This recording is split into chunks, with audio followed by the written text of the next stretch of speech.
మన mining university సింగరేణిలో మైనింగ్కి అమ్మాయిలని అలౌ చేసినాం సార్ లాస్ట్ గవర్నమెంట్లో. కాకపోతే ఇంకా వాళ్ళకి సర్ఫేస్లోనే జాబ్స్ ఇస్తూ ఉన్నారు.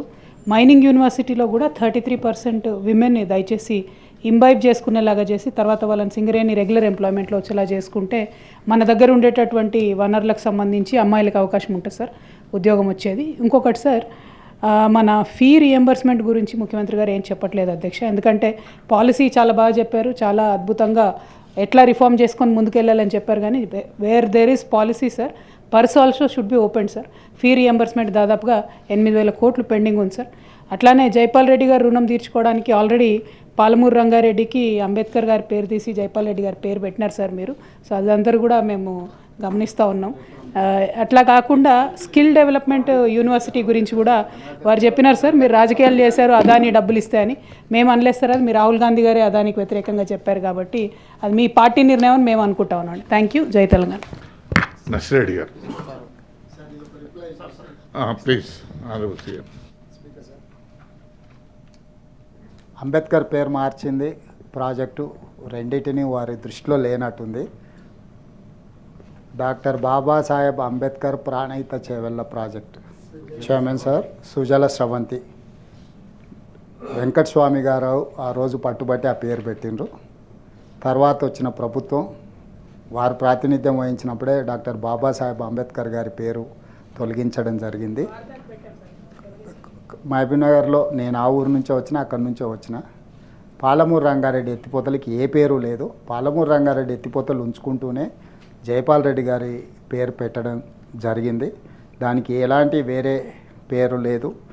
కాబట్టి దాంట్లో అంటే వారికి ఇంకేదైనా జైపాల్ రెడ్డి గారి మీద ప్రత్యేకమైన అభిమానం ఉంటే వారు పెట్టమంటే హైదరాబాద్ మెట్రోకి కూడా పెడతాం. ఎందుకంటే అర్బన్ డెవలప్మెంట్ మినిస్టర్గా వారే హైదరాబాద్కు మెట్రో తీసుకొచ్చిండ్రు. సో ఆ మెట్రోకి కూడా జైపాల్ రెడ్డి గారి పేరు పెట్టినా తప్పులేదు. దక్షిణాది రాష్ట్రాల నుంచి ఏకైక ఉత్తమ పార్లమెంటేరియన్. తెలంగాణ రాష్ట్రం సాధించినప్పుడు తలుపులు మూసి తెలంగాణ బిల్లును ఆమోదింపజేసిన నాయకుడు జైపాల్ రెడ్డి గారు తమరు ప్రత్యక్ష సాక్షి.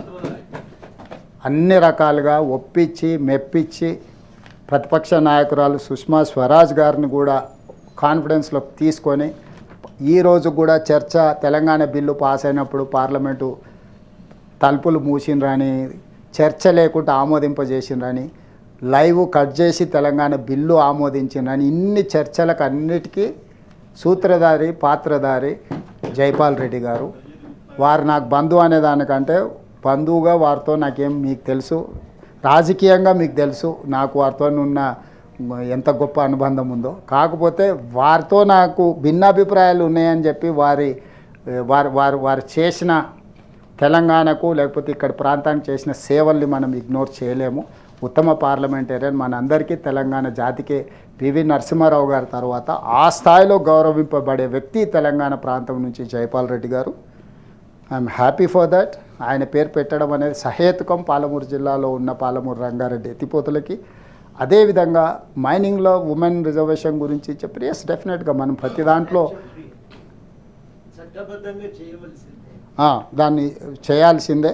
అదే కాకుండా పార్లమెంటు చట్టసభలలో కూడా మహిళలకు 33% రిజర్వేషన్ ఇవ్వాలని సోనియా గాంధీ గారు చెప్పి రాజ్యసభలో బిల్లు పాస్ చేసిండ్రు. ఇప్పుడు అది కూడా అమలు కాబోతుంది. స్థానిక సంస్థలలో మహిళలకు రిజర్వేషన్లు ఉండాలని రాజీవ్ గాంధీ గారు చెప్పిండ్రు. ఈరోజు సర్పంచులు కానీ ఎంపీటీసీలు కానీ ఎంపీపీలు జిల్లా పరిషత్ చైర్పర్సన్స్ మహిళలు అవుతున్నారు అని అంటే అది రాజీవ్ గాంధీ గారి వల్ల. ఈ దేశానికి రాష్ట్రపతిని ప్రతిభా పాటిల్ని, ఈ దేశానికి ప్రధానమంత్రి ఇందిరాగాంధీ గారిని, ఈ దేశానికి లోక్సభ స్పీకర్గా మీరా కుమారి గారిని, వీళ్ళందరి మహిళల్ని కాంగ్రెస్ పార్టీకి సుదీర్ఘంగా 140 సంవత్సరాల చరిత్ర కలిగిన కాంగ్రెస్ పార్టీకి సుదీర్ఘకాలం శ్రీమతి సోనియా గాంధీ గారు అధ్యక్షురాలుగా పనిచేశారు. మహిళా నాయకత్వం పట్ల మాకున్న నమ్మకం, విశ్వాసం.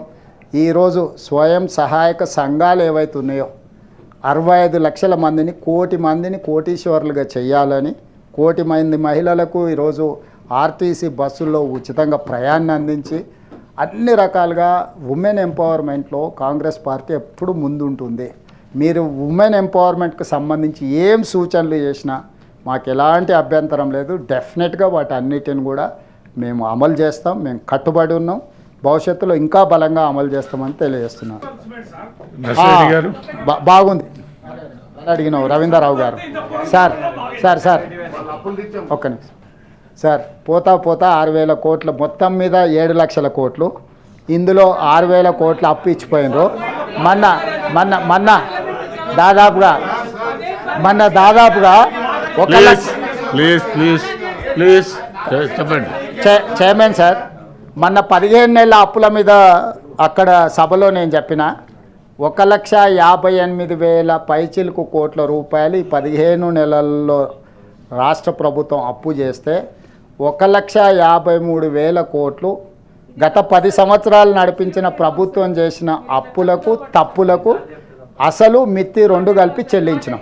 సో ఈరోజు ఉన్న పరిస్థితి అంతా రాబోయే 4 ఏళ్ళల్లో ప్రతి సంవత్సరం 1,50,000 కోట్లు యావరేజ్గా అప్పు చేస్తే కూడా ఇప్పుడు చేసిన 1,50,000 కోట్లు కాకుండా ప్రతి సంవత్సరం వాళ్ళు చేసిన అప్పులకు తప్పులకు 1,50,000 కోట్లు అప్పు చేస్తే ఇంకా 4 ఏళ్ళకి వేసుకుని 6 లక్షలు, ఇదొక 1,50,000, 7.5 లక్షల కోట్ల రూపాయలు వాళ్ళు చేసిన అప్పులకు తప్పులకు చెల్లించడానికి పోతుంది. అందుకే ఫీజు రియంబర్స్మెంట్ కొంత ఆలస్యమైంది. స్ట్రక్చర్డ్గా నెక్స్ట్ ఫైనాన్షియల్ ఇయర్లో 12 విడతలుగా విభదీసి గత అప్పులు ఏవైతే గతంలో మాకు ఏదైతే లయబిలిటీ కింద వచ్చినాయో వాటిని ఏప్రిల్ 1 తారీఖు 2025 నుంచి మార్చి 31, 2026 ఒక సంవత్సరంలో 12 ఇన్స్టాల్మెంట్ల కింద ఇప్పటి వరకు ఉన్న అప్పులన్నిటిని కూడా 12 ఇన్స్టాల్మెంట్లలో అన్ని విద్యాసంస్థలకు చెల్లిస్తాము. మేము వచ్చిన తర్వాత ఏవైతే తీసుకున్నామో ఆ టైంలో చెల్లిస్తాము. మీరు ఎవరి దగ్గరికి తిరగకండి, ఎవరి దగ్గరికి పోకండి. 12 ఇన్స్టాల్మెంట్ పాత బకాయిలు చెల్లించే బాధ్యత, కొత్త టైమ్లీ పేమెంట్ చేసే బాధ్యత మాది. తప్పకుండా ఆ బాధ్యత మేము తీసుకుంటాము. ఎవరు ఆందోళన చెందాల్సిన పని లేదు. పాత బకాయిలు పెట్టి రాష్ట్రాన్ని దివాలా తీయించి కొంతమంది హ్యాపీగా లైఫ్ ఎంజాయ్ చేస్తున్నారు, రిటైర్డ్ లైఫ్. సో ఆ రిటైర్డ్ లైఫ్ ఎంజాయ్ చేసే వాళ్ళ లయబిలిటీస్ మేము తీసుకొని ముందుకెళ్తున్నాం. డెఫినెట్గా ఫీజు రియంబర్స్మెంట్ చేసే బాధ్యత మాది. ఎందుకంటే ఆ పథకాన్ని ప్రవేశపెట్టిందే మేము. చైర్మన్ సార్, ఫీజు రియంబర్స్మెంట్ ప్రవేశపెట్టిందే మేము, కనిపెట్టిందే మేము, ప్రవేశపెట్టిందే మేము, అమలు చేసిందే మేము. మధ్యలో కొంత అంతరాయం కలిగింది. ఆ అంతరాయాన్ని సరిదిద్ది మళ్ళీ మెయిన్ స్ట్రీమ్లోకి తీసుకొచ్చే బాధ్యత కూడా మాదే అని తెలియజేస్తున్నా చైర్మన్ సార్.